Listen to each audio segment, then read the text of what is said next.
excessive volume could take away from variables that permit greater specificity. Yes. Volume is potentially the biggest lever to just bury yourself in fatigue, and if it's making it really hard to recover for the next session, you're not able to express as much force output and perform as well for training, probably going to cause issues for your ability to train specifically for the next session.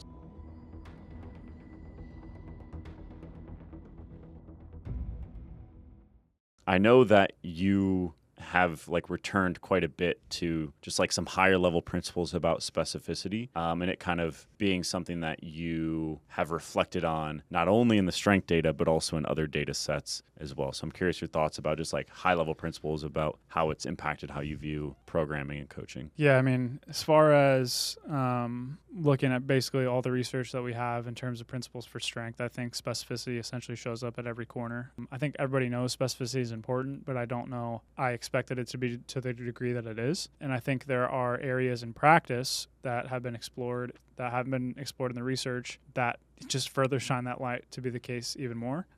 So whether you're looking at volume, frequency, proximity to failure, load, exercise selection, any of those variables, whether they're meta-analyzed or individual studies, whatever the kind of the highest tier level evidence that we have, I think every single one of those variables, if you think about it kind of on a principle-based perspective, kind of leans in favor of trying to essentially accumulate as many maximal force contractions as you can. So just briefly going one by one, you think about load. If you're training for a 1 rep max, the closer to a 1 rep max you're training with, those are going to be higher forces that you're ultimately producing, which are more similar to the maximal force 1 rep that you're performing for your strength assessment. For frequency, you're essentially saying, I want to split up the amount of work that I'm doing so that the performance for any given set that I'm doing is higher, which inherently comes with greater force production, which again is more in line. Volume, initially, obviously you have to do some contractions to be able to produce high force contractions, but after a certain point, that may start to take away to some degree in the short term how many truly high force contractions you can do. If I'm doing a ton of training volume,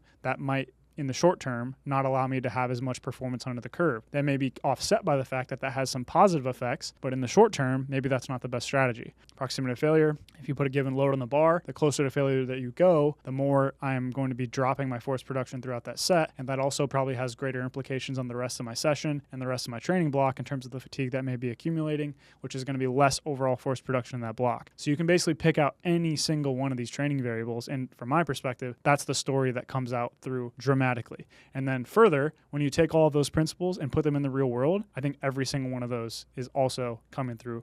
And whether you look at Louis Simmons, we got a comment recently that someone mentioned that I didn't give enough love to Louis Simmons. Anyone that listens to the podcast regularly, I try to make it clear that Louis Simmons had a lot of these principles that we use from modern kind of strength programming down early with kind of a different way of application. But you have your heavy singles, your top sets from the max effort method. You have your kind of lower velocity loss back off sets from the dynamic effort method. You have the training close to failure for hypertrophy from the repeated effort method. And then you also have trying to really specifically isolate the strength limiter or the area of the weakest link for a given lifter to make their total progress the fastest in the shortest amount of time with his exercise selection and the rotation of the variations and all the things that he did. So I think these principles have been kind of distilled, and you look further into today, modern powerlifting is trying to essentially maximize the specificity over the course of a calendar year in different ways. And specificity doesn't just mean the training that you're doing; it also could mean the adaptations that you're trying to seek. So, long story short, I think if you zoom out and look at the research from a very high level and take the considerations and limitations on board, like you mentioned, I think that's really the story that it paints to me is that specificity is king. Everyone knows that, but I think it really, really is the case and can be thought of on deeper levels as kind of that primary principle we can use to kind of derive our decision making in a lot of different ways. So yeah, and then in the case of volume, you could make the case that excessive volume could take away from variables that permit greater specificity. Yes, that too. Volume is probably one of the bigger, potentially the biggest lever to just bury yourself in fatigue, and if it's making it really hard to recover for the next session, you're not able to express as much force output and perform as well for training, it's probably going to cause issues for your ability to train specifically for the next session. So I would say my observation is when people go extreme with powerlifting training, these days they don't really go extreme with volume. They tend to go extreme with frequency.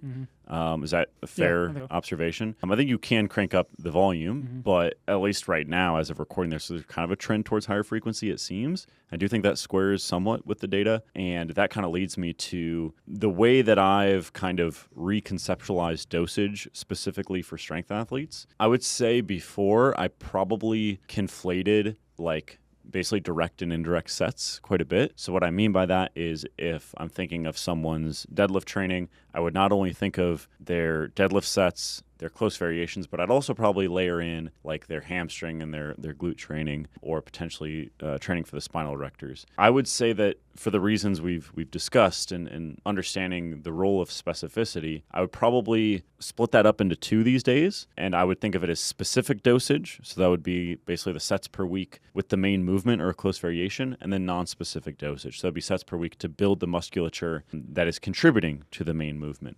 So it would be basically what people would think of as their accessory work. And the way that I think about it is that non-specific dosage is going to have, I would just have minimal expectations of this enhancing short-term strength development is the way that I would think about it. Enhances capacity, but not expression. It enhances capacity and not necessarily expression. And in these short-term strength studies, we're really looking at expression more than capacity. Or at the very least, because of all of those factors that we mentioned before, the study duration, the novelty of the strength assessments, the low specificity of training, potentially fatigue as well. Those are all things that basically just move volume down the list over the course of a 10-week study in terms of what you should prioritize and what's going to be the difference between me gaining 12.5 kilos on my deadlift and you gain 7.5 kilos on your deadlift, or vice versa, right? Volume is probably going to be really low on the list in terms of what's describing that, especially the non-specific dosage, because specificity is so important, especially in the short term. And then this is a little bit beyond the exact discussion we're having right now about just volume for strength, but when we combine the volume for strength stuff, when we combine it with the frequency for strength meta-analysis and also the per session volume meta-analysis that we've done, we have a full podcast on the frequency for strength one. We don't have a podcast yet for per session volume on strength.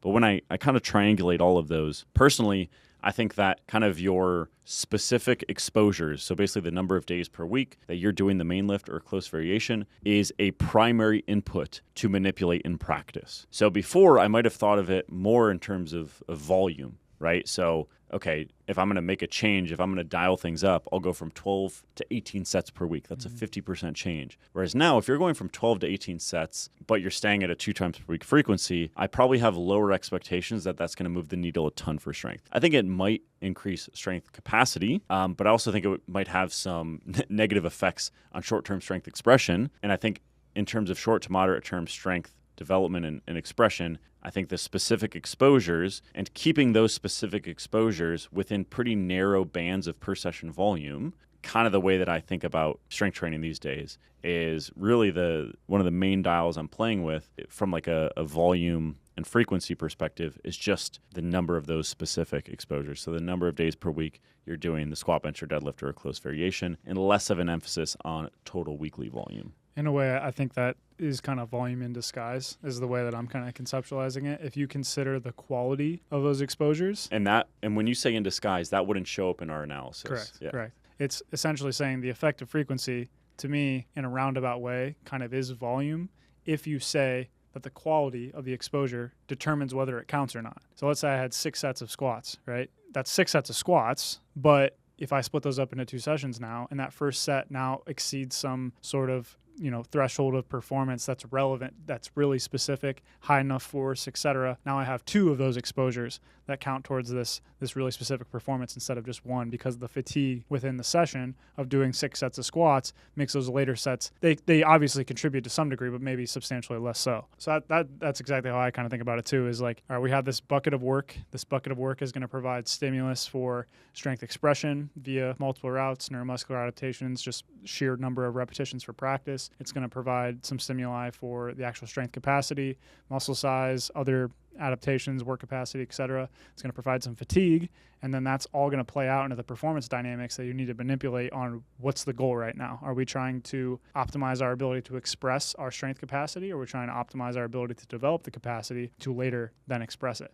And I think that has pretty meaningful implications on how you would set things up and the quality of the work that you're ultimately going to do. But yeah, I think fundamentally the frequency analysis to me is kind of indicating that quality matters for strength, and I think that's true. And I think potentially the more aggressive diminishing returns than expected for strength is because the quote unquote quality or the specificity of that training is so low that the positive stimuli that you're going to gain from it after a certain point is going to be kind of washed out, whereas frequency may preserve that to some degree.